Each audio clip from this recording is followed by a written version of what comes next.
when we're in a spreadsheet and Mike and I were like, oh man, okay, this deal's looking so good.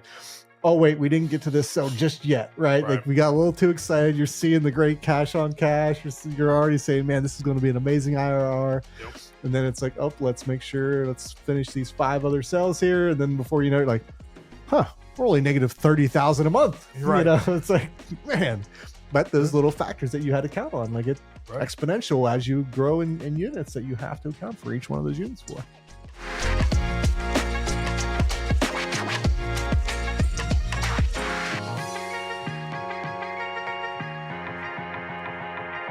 Hello and welcome to another episode of Real Estate Roundtable with MRTG Capital.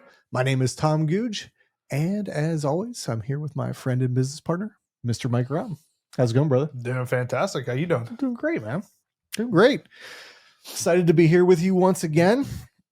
Anytime that we actually just get to sit and, I mean, we go so fast, right? Like we have, I mean, It's interesting, like kind of like a peek behind the scenes. We are talking nonstop through Marco Polo videos, through Microsoft Teams. There may be something that comes up, like, you know, a deal review, right? There may be, you know, some tenant question that comes up. There may be a business, you know, because we do businesses separately from this together as well. Questions. We're always talking, but it's always so fast paced that this feels like we get to slow down. Right. And actually just, all right, let's talk. Yep. Which is pretty sweet. So today I know, and this is just my own selfish topic I want to say, but I know that like we have, you know, there's a lot of deals we're talking about, but you know, I think it'd be good to walk our potential investors and viewers through, you know, what it looks like when we get something out of state.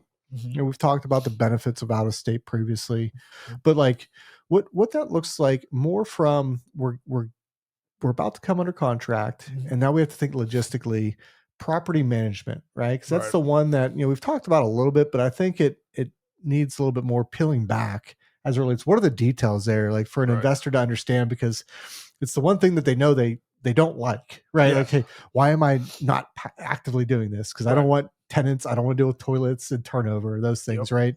Well, what are some things that we have to prepare for on behalf of our investors? Like, what are we doing?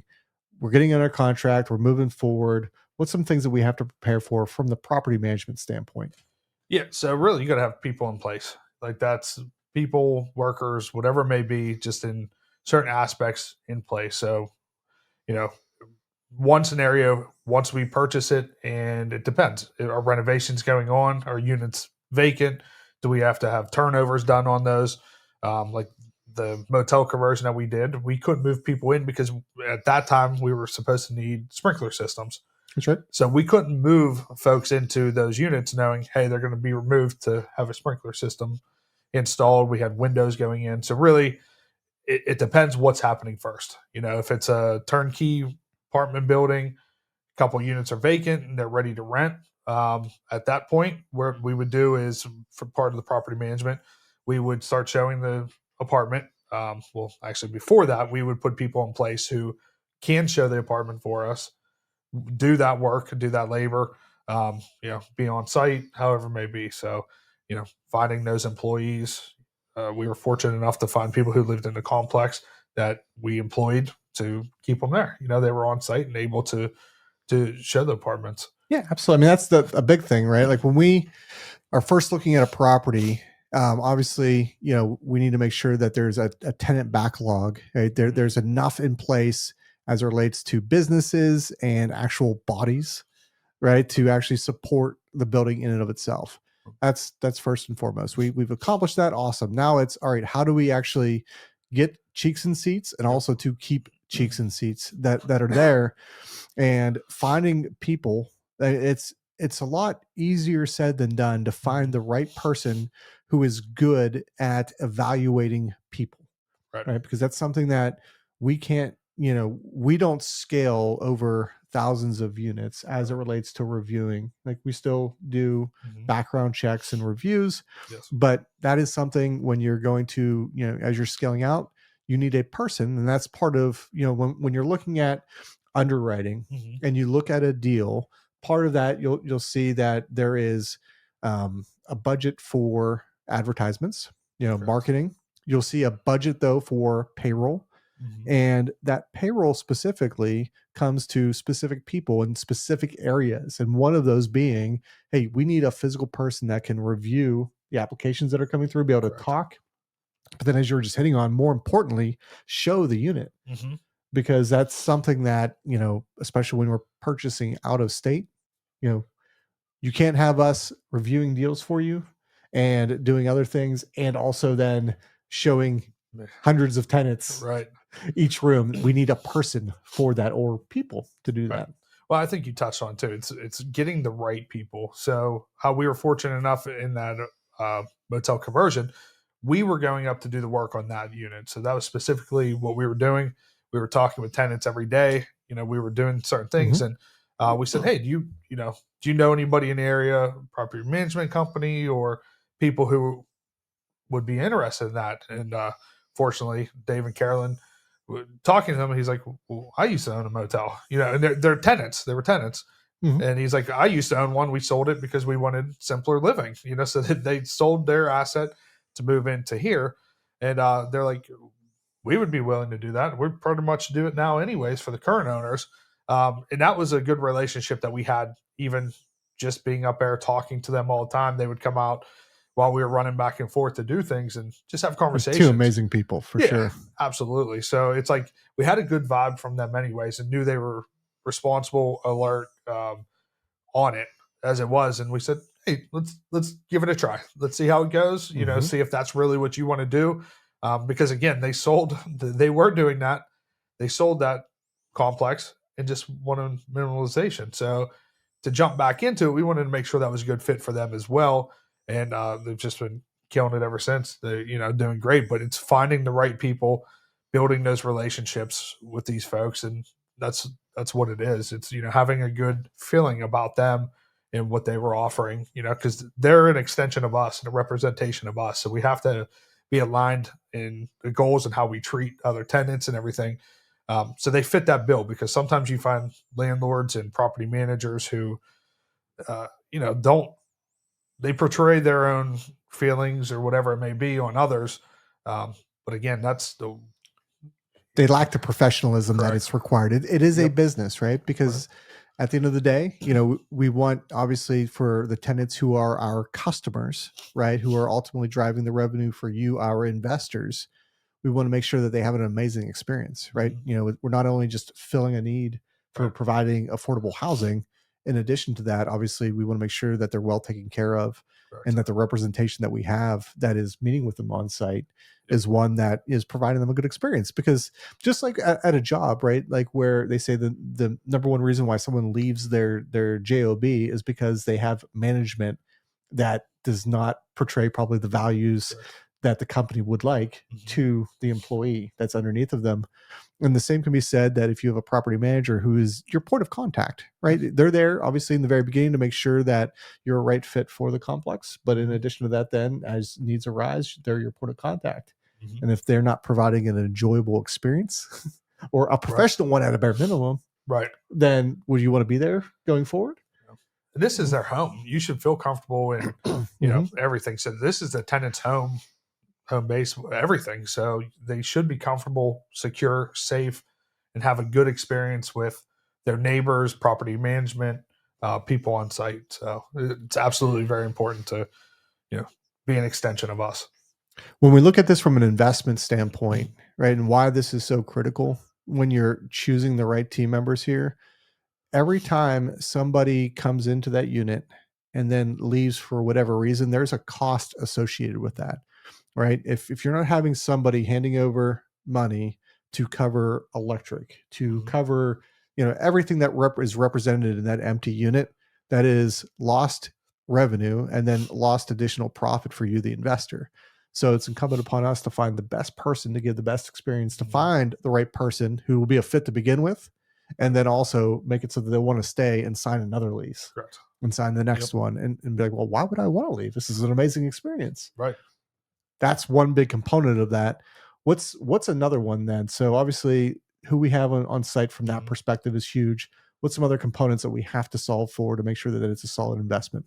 Um, and it comes back to property management. It's finding the right tenant. Like that's one aspect of it. We're so kind of circle back how we go through things. We advertise. That's part of that advertisement budget. We know we have to do that to fill units. We find the people who are interested. They come out and take a look at the unit. We have that interaction, not us personally, but the property managers. They're showing that unit, getting their comfortability with how they're acting. Do they say different things, whatever it may be. Once that potential tenant likes the unit, we go through a background check and a credit check. So we go through to make sure, hey, is this going to be the right fit for our complex? Does that person, do they have a history of fighting with neighbors? Because they're complexes. So either they're going to be townhomes, condos, row houses, whatever it may be. You're in close proximity to other people. So we're looking at that background history of, how were they, were they having disputes with neighbors? That's not a good fit for what we're doing. Again, other things come up in the background check.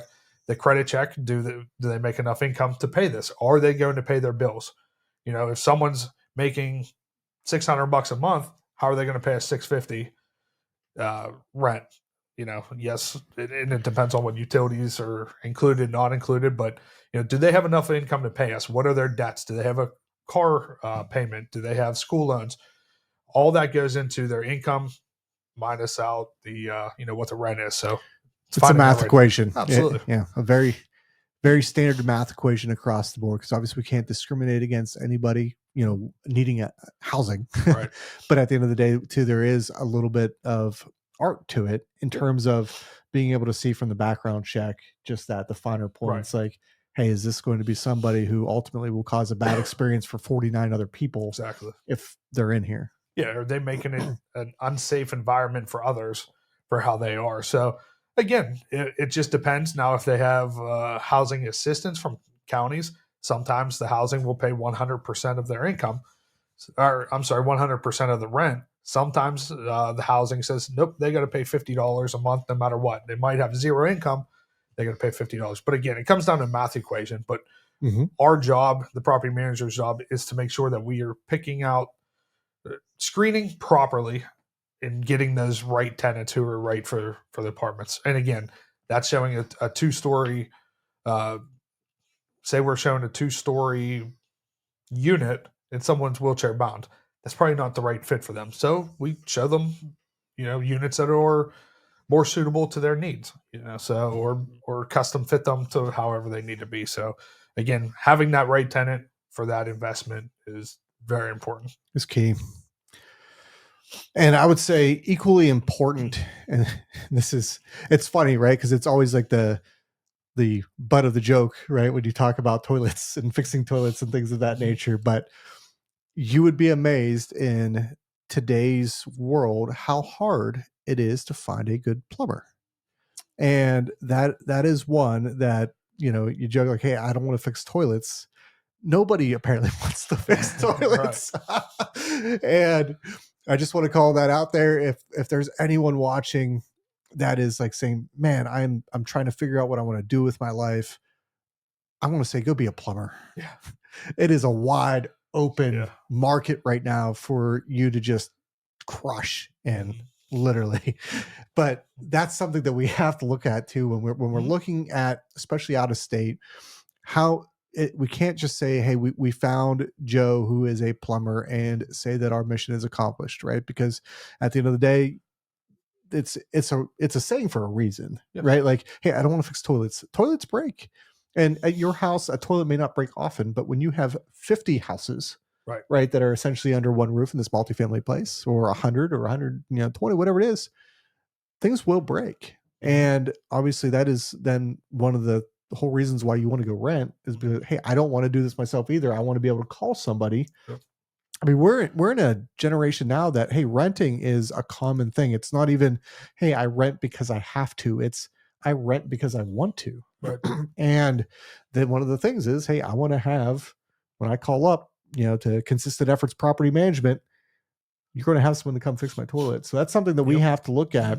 Are there multiple plumbers? Are there plumbing agencies that are there, companies that are there? that we can have a backup for our backup for, Correct. right? And ensure that we're getting the right pricing. Mm-hmm. That's huge. But then there's other areas as well. I mean, I think, we've learned through experience, there's so many facets Mm-hmm. to like, there's so many, like as an example, there may be a person who fixes a toilet, but they don't fix a sink. Right. Right. Yeah.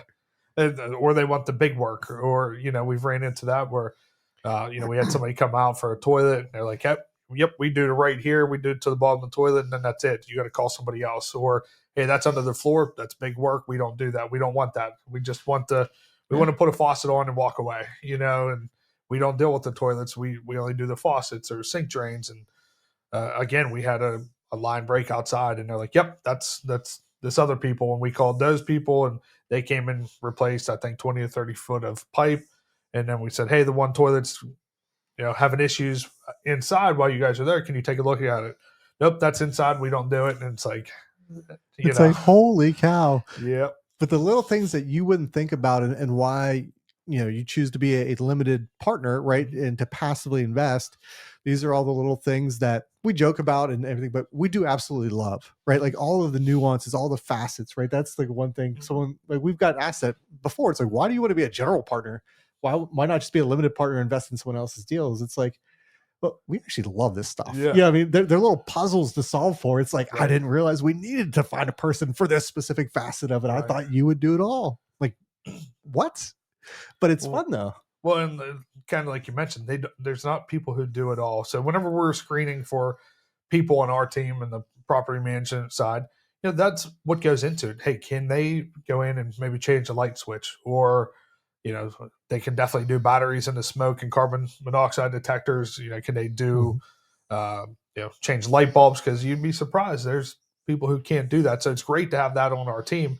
Not surprised anymore. Not at all. Right, you're right. Actually, and we run into it where one thing you got to think about in an apartment complex, you need a group to come in and cut the grass, plow the snow, depending where in the country it is. Sometimes they only cut grass; they don't plow. Maybe sometimes they plow and don't cut grass. So these are the conversations with these other companies that we're having. Now, if you have single family rentals and things like that, that's on the tenant to go out and shovel their snow and shovel around their car or cut the grass. In an apartment complex, you can't just have 50 people going out and just shoveling random parts on the sidewalk. They can do it in front of their door. That's no problem. Mm-hmm. But there's a lot of community area, and same thing with the grass. That's all community. So you have to have these other people on your team to be able to handle that. And that's all things that, again, you talked about the spreadsheet and the things that we put values to. We're looking at this and what's that cost each year just for those contracted services that go into the evaluation. And sometimes those are the make it or break it portions. Well, they're absolutely the make it or break it, right? So when you look, you're like, okay, I see a management fee there. What's this for, right? And contract services. All right, now we have down here where there's payroll. What's the difference between a payroll and a contract services? Right. The items that you were just going through are very key differentiators there as Right. well. But when we go through and we present a deal as an example, though, those are things that we take the time to go through and say, okay, they're not arbitrary, right? They're very specific, and they have to be very specific, because otherwise, to your point, if we don't have the idea of those numbers, and you're guessing, you end up like we've talked about this on other episodes, but you end up like other investors who did speculate, who did guess. Oh, we don't need this to be filled out. We don't need this. Why did you count for this? When they're looking and seeing their underwriting cash flowing, and they didn't take into account all of these little facets, and all of a sudden they're upside down and they're like, oh man, how do I dump this property? Right? Yeah. I mean, we run into it all the time. There's no property management fee. There's no grass cutting fee. There's no plowing. So it's a free for all. They take these numbers out and make it look great. Yeah. You don't need any of that. It's fine. Like, what do you mean? I mean, it's only Ohio. What do you mean snow? Like, what? And there was never a toilet that broke because they had not even maintenance. It's just fixes. No repairs and maintenance budget or anything. Yeah. It's just... Exactly. So those are the kind of things that we're including in ours. We're forecasting if we have 50 units, maybe 20 are going to have issues. Like we have dollars put to those. So you don't have to worry in our calculations of, hey, what happens if number 12's toilet breaks? don't worry. There's a budget for those kind of overheads and things that we're accounting for. And guess what? If nothing happens, great. That money carries to the following year for repairs because that year maybe double the amount happens. So it ebbs and it flows, right? Yeah. I mean, yeah, you may be like, how did we have 35 toilets that went wrong? Right. Like it's, and then next year, hey, everything's fine, right? It's like, hey, Right. that's great, but it all evens out then, and But that's how the math equation goes for. Absolutely, we have a value to it. So if you're in your mind, thinking about the type of the investments, we have it somewhere on paper. It's included. We have the contingencies and the values put to those that something can happen, something will. Just depends if it's this year, next year, or the following year. And what it was, right? Exactly. Wasn't a toilet, but who would have thought that this hot water heater would have went out, 30 days after it was just purchased. Right. Yeah. Exactly. So, no, I love being able to talk about these things because they're things that they're the unsung heroes almost of real estate syndication. People, don't realize all of the little nuances and the factors that go into looking at a deal, analyzing a deal, and those that make sense. And you said something very good. It could make it or break it. But there are so many times when we're in a spreadsheet and Mike and I were like, "Oh man, okay, this deal's looking so good. Oh wait, we didn't get to this sale just yet, right? Like we got a little too excited. You're seeing the great cash on cash. You're already saying, man, this is going to be an amazing IRR." Yep. And then it's like, oh, let's finish these 5 other sales here. And then before you know it, like, we're only negative 30,000 a month. Right. It's like, man, but those little factors that you had to count on, like exponential as you grow in units that you have to account for each one of those units for. Absolutely. And that's what it depends too. Like whenever we're evaluating these complexes, the one we sit on now is almost 10 acres. Now the grass being cut is only, a certain portion of it. So we're paying for that. But the next complex might have 10 acres of cutting grass. So we have to change that. Like you said, the numbers go from great to bad pretty quickly, especially like you said, if we're looking at a property in Erie where we know they get more snow, guess what? That snow plowing budget needs to go up.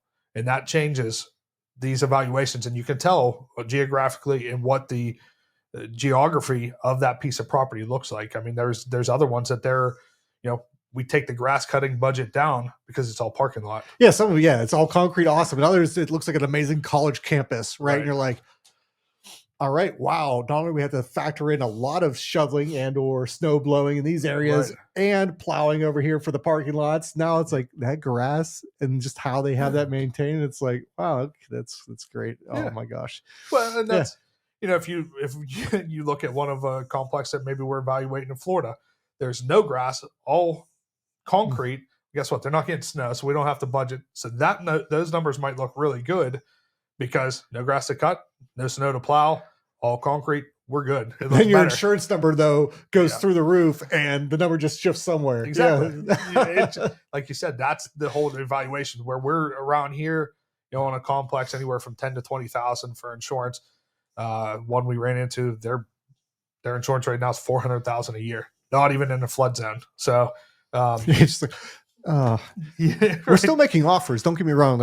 We don't do this work for nothing, right? It's not like and I said that tongue in cheek a little bit, like, oh, now we're negative 20,000.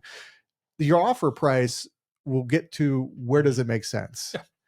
We send out a lot of silly offers because what people are asking for their properties, we know, hey, we're not going to be able to make a deal. Right. We're not going to use that as a wasted opportunity, though, to at least throw that out there and say, maybe. Yeah. No? Yeah. You said yes. Okay. Oh, that's right. So we're still going to make an offer, but at the end of the day, like that's where we're at though. Like you have to factor in all of these, regardless of how crazy their asking price is. We bring it into what a number is that makes sense for you, the investor, right? Would you feel happy getting this return? That's what our offer has to be based upon with all of the real data, not there. We don't have property management or the need for snow removal. Exactly. In the middle of Minot, North Dakota. Right. Yeah, it just all depends. I mean, just because they overpaid for that asset's their problem. It makes sense to us at a certain point because we're including all these. And maybe they were the ones sitting there shoveling, plowing, cutting grass, doing the property management because they live there. Obviously, the numbers are going to look different. You can't grow that way.